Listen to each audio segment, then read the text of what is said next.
Bom, aqui então eu ia fazer um vídeo sobre a comparação de computadores. No caso, eu vou usar SBCs para essa comparação, não computadores montados em sites como Terabyte, visto que o professor permitiu que fosse comparado celulares, então usei SBCs no lugar, que são Single Board Computers. Bom, o que é um SBC? Um SBC é um Single Board Computer, que são computadores que permitem embarcar tudo que é necessário para seu funcionamento em apenas uma placa. Pode ser encontrado em mais diversos formatos, preços e utilidades. O primeiro Single Board Computer data de 1936, o nome é Dynamicro. São encontrados em diversos formatos e arquiteturas e afins. Então, por exemplo, aqui do lado temos um Single Board Computer no formato NUC da ASRock. Aqui temos um Raspberry Pi Micro, que ele tem um tamanho praticamente de bateria 9V. E aqui a Latte Panda Alpha, que tem o tamanho de um iPhone, que tem quase o tamanho de um iPhone Max, Pro Max. No caso, essa aqui é x86, aqui é a ARM e aqui é x86. Bom, tem diversas arquiteturas, né? Tem desde a arquitetura que a gente conhece hoje em dia nos computadores, como x86, tem ARM, que é o que é utilizado nos celulares hoje em dia, e RISC-V, que é uma outra arquitetura também, no caso, do RISC também. Bom, aqui no caso eu vou comparar então dois SBCs, sendo ele o Raspberry Pi 4 Model B e a Latte Panda Alpha 800S. Bom, Raspberry Pi e a Latte Panda têm arquiteturas diferentes, porém configurações bem parelhas, por isso que eu procurei escolher as duas.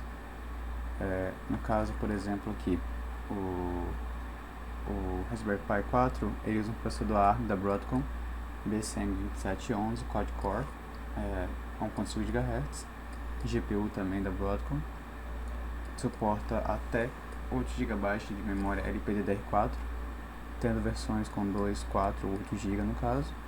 Sua conectividade então é Wi-Fi 2.4 ou 5 GHz, Bluetooth 5.0, Ethernet Gigabit. Não possui um coprocessador e tem um preço bem convidativo de $75, até agora um computador que tem o tamanho de um cartão de crédito praticamente.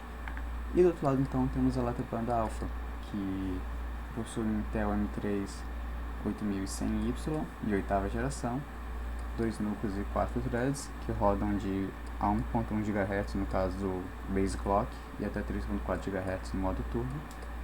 Sua GPU então é uma Intel HD Graphics 615, sua memória RAM então é diferente, ele também são 8 GB de RAM, porém ele é LPDDR3. A conectividade é bem similar, sendo que muda é o Bluetooth, que é 4.2 ao invés de 5.0. E ele também tem um coprocessador, ele tem um Arduino Leonardo embutido nele, o que permite com que sejam utilizados esses pinos de PIO dele para com o Arduino. Aqui também esses pinos podem ser usados para funções similares ao Arduino, porém não como o Arduino em si.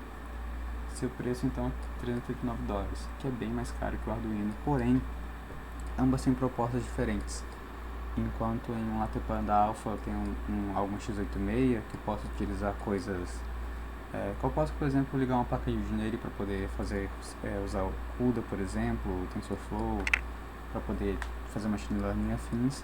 Eu também consigo fazer essas coisas assim no Raspberry Pi, porém ele é bem mais fraco e não é recomendado para tais tipos de uso. E a seguir eu vou dar alguns exemplos do que cada um consegue fazer de usos deles de fato. Um adendo também.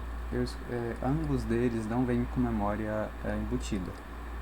Você pode até comprar um Latte Panda Alpha com memória dele de até 128 GB, se não me engano.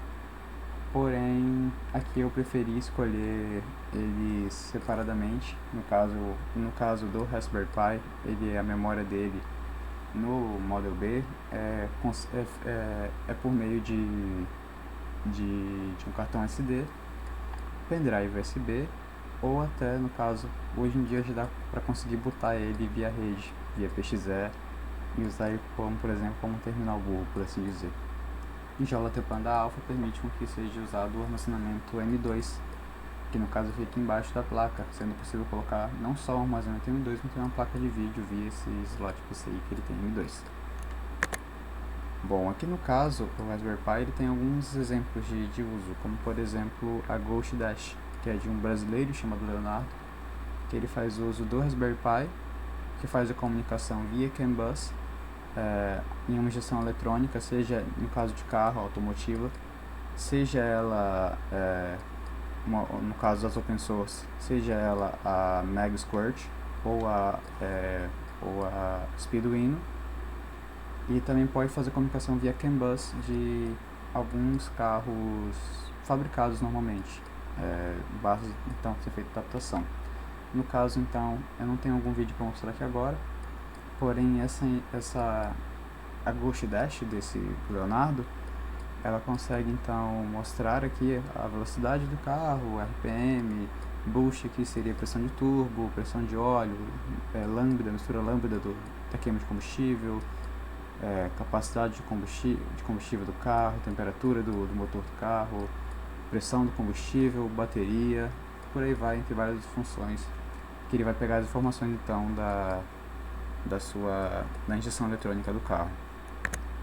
Outro uso aqui, por exemplo, do Raspberry Pi podem ser clusters de containers ou compressão distribuída.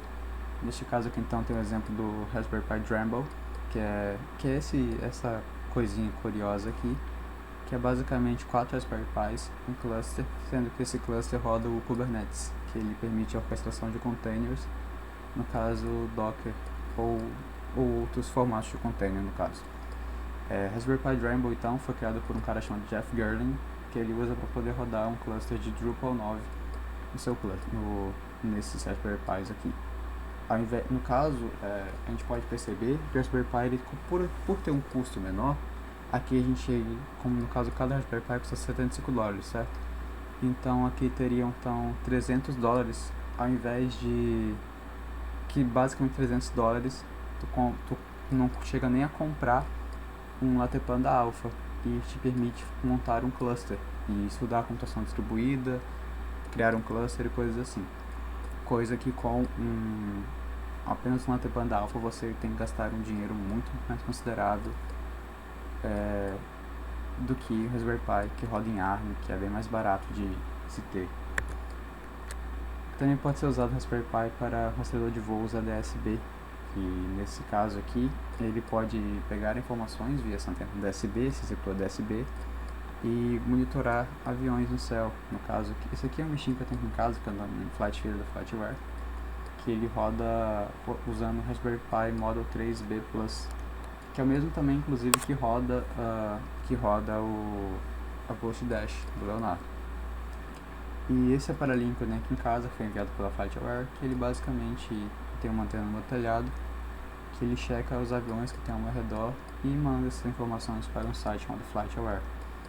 E faz tudo isso por meio de um Raspberry Pi, aqui no caso é uma placa da Trimble, que é um módulo de GPS, o Model S Beast, que ele pega as informações aqui, que ele recebe dos aviões, passa aqui então via USB para o Raspberry Pi, e esse Raspberry Pi então faz a comunicação com o site da Flightware e repassa informações para lá.